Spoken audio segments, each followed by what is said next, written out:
नमस्कार। आज ज्येष्ठ अमावास्या शके 1935 सादर करत आहोत ठाणे वार्ता। ठळक घडामोडी। अवाच्या सवा वीज बिल पाठवणाऱ्या वीज मंडळाच्या विरोधात संजय केळकर यांचं येत्या मंगळवारपासून बेमुदत धरणं आंदोलन। ठाण्यामध्ये लवकरच रेल्वे तिकीट रेल्वे स्थानकाबाहेरही उपलब्ध होणार। आणि शिक्षण मंडळ रद्द करण्याच्या विरोधात सुरेश गडा यांची मुंबई उच्च न्यायालयात याचिका। या आणि इतर घडामोडी विस्तृतपणे पण काही क्षणातच। ठाण्यातील वीज ग्राहकांना येणाऱ्या अवाच्या सवा बिलांची समस्या न सोडवता अधिकारी वर्ग उद्यमपणे वागत असून वीज ग्राहकांच्या संतापाला वाचा फोडण्यासाठी येत्या मंगळवारपासून बेमुदत धरणं आंदोलन छेडण्याचा इशारा भारतीय जनता पक्षाचे कोकण संपर्क प्रमुख संजय केळकर यांनी दिला आहे। एका पत्रकार परिषदेत त्यांनी हा इशारा दिला। ठाण्यातील काही भागांमध्ये महावितरणतर्फे नवीन वीज मीटर लावण्यात आले आहेत, पण या नवीन वीज मीटरमुळे वीज ग्राहकांना अवाच्या सवा बिल येत आहेत। यामुळे वीज ग्राहकांमध्ये असंतोष असून ठाण्याच्या अधीक्षक अभियंत्यांच्या ही बाब निदर्शनास आणूनही महावितरणच्या कारभारात कोणताही फरक पडलेला नाही। महाराष्ट्र राज्य विद्युत मंडळ हे लुटारूंचं मंडळ असल्याचा आरोप संजय केळकर यांनी केला। या नवीन मीटर लावण्यामध्ये मोठा भ्रष्टाचार झाला असून याची चौकशी करण्याची मागणी आपण मुख्यमंत्र्यांकडे करणार असल्याचंही त्यांनी यावेळी सांगितलं। नवीन मीटर लावताना ग्राहकांना विश्वासात घेण्यात आलं नाही। शेवटचं रीडिंग आणि नवीन मीटर लावतानाचं रीडिंग वीज ग्राहकांना दाखवण्यात आलं नाही।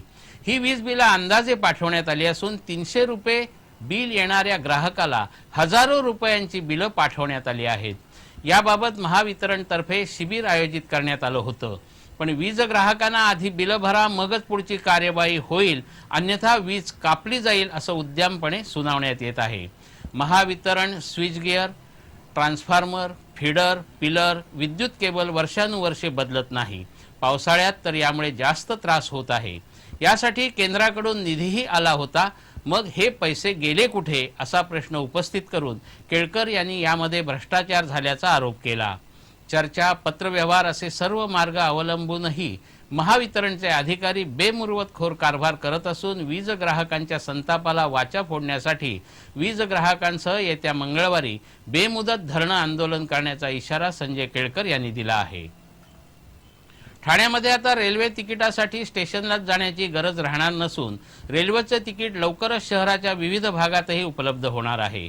सरकत्या जिन्यांनंतर रेल्वे स्थानकाबाहेर अत्याधुनिक ATVM मशीन बसवण्याचा मानही ठाण्याला मिळाला आहे। ठाण्याचे खासदार संजीव नाईक यांनी याविषयी रेल्वे प्रशासनाकडे पाठपुरावा केला होता। त्यांच्या प्रयत्नांमुळे ठाणेकरांसाठी ATVM आणि EVM मशीन ठाण्यात दाखल झाल्या असून खासदार संजीव नाईक यांनी या मशीनची पाहणी केली। ठाण्यातील निमसरकारी कार्यालय, महापालिकेची सर्व कार्यालय आणि महत्त्वाच्या ठिकाणी अशी मशीन्स उभारण्यात येणार आहेत। ठाणे रेल्वे स्थानकात प्रवाशांची नेहमी गर्दी असते। कितीही तिकीट खिडक्या असल्या तरी तिकिटांसाठी प्रवाशांच्या रांगा लागलेल्या असतात। ही अडचण लक्षात घेऊन शासकीय, निमशासकीय कार्यालय तसेच महत्त्वाच्या ठिकाणी लांब पल्ल्याच्या तसंच दैनंदिन प्रवासाकरता तिकीट आरक्षण केंद्र सुरू करावं अशी मागणी संजीव नाईक यांनी केली होती। रेल्वे प्रशासनाने फोब या नामांकित कंपनीची मशीन्स ठाण्यात उपलब्ध करून दिली आहेत। वर्तकनगर इथे बसवण्यात आलेल्या या मशीनची नाईक यांनी पाहणी केली। लवकरच या मशीनचं लोकार्पण करणार असल्याचं संजीव नाईक यांनी सांगितलं। ठाण्यामध्ये चोरांचा धुमाकूळ सुरूच असून वेगवेगळ्या 6 घटनांमध्ये अज्ञात चोरट्यांनी 8 लाखांचा ऐवज लंपास केला असून यापैकी एका घटनेत एका चोरट्याला अटक करण्यात पोलिसांना यश आलं आहे। कोळीवाडा परिसरात राहणाऱ्या पूनम जोसेफ या वृंदावन बसस्टॉप जवळून पायी जात असताना दुचाकीवरून आलेल्या गणेश वनकळस या युवकांनी त्यांच्या गळ्यातील 56,000ची सोन्याची चेन खेचून पळ काढण्याचा प्रयत्न केला, मात्र या प्रयत्नात त्यांनी एका बेकरीला ठोकर दिली, त्यामुळे तो पकडला गेला।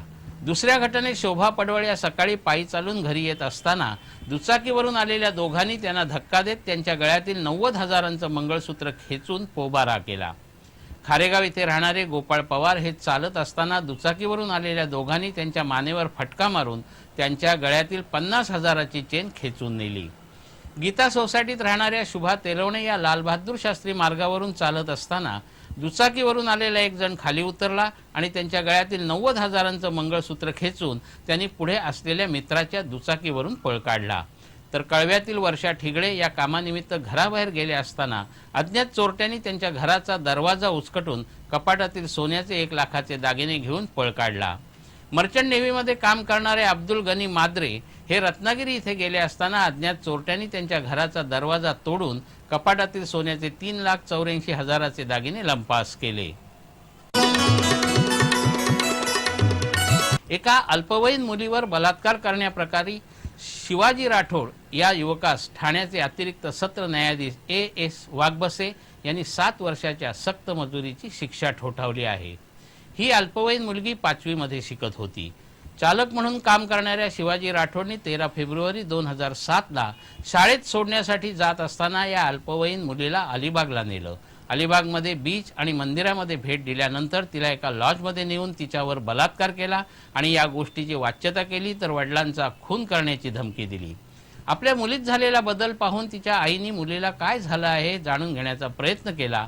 त्यावेळी तिला ही वस्तुस्थिती कळली। न्यायालयाने परिस्थितीजन्य पुरावे आणि एकूण घटनेचं स्वरूप पाहता शिवाजी राठोडला दोषी ठरवत 7 वर्ष कैदेची शिक्षा ठोठावली। या प्रकरणी फिर्यादी पक्षातर्फे अतिरिक्त सरकारी वकील भुलेश्वर हिंगे यांनी काम पाहिलं। ठाण्यातील कच्छ अस्मिता मंचातर्फे कच्छ वागड समाजातील विविध क्षेत्रात नैपुण्य दाखवणाऱ्या व्यक्तींना कच्छ पगडी देऊन सन्मानित केलं जाणार आहे। आज एका पत्रकार परिषदेत कच्छ अस्मिता मंचाचे अध्यक्ष सुरेश गडा यांनी ही माहिती दिली। आषाढी बीज म्हणजे कच्छी नववर्षाचं औचित्य साधून विविध क्षेत्रात नैपुण्य दाखवणाऱ्या व्यक्तींचा दरवर्षी गौरव केला जातो। यंदाचं हे 7वं वर्ष आहे। कच्छ पगडी कोणाशिरे या शीर्षकाखाली गेली 7 वर्ष कच्छी वागड समाजातील व्यक्तींचा गौरव करण्यात आला आहे। यंदा येत्या बुधवारी कच्छ पगडी कोणाशिरे या कार्यक्रमाचं आयोजन करण्यात आलं असून शिवसेनेचे संपर्क प्रमुख आमदार एकनाथ शिंदे यांच्या हस्ते कच्छ पगडी देऊन हा गौरव केला जाणार असल्याचं सुरेश गडा यांनी सांगितलं।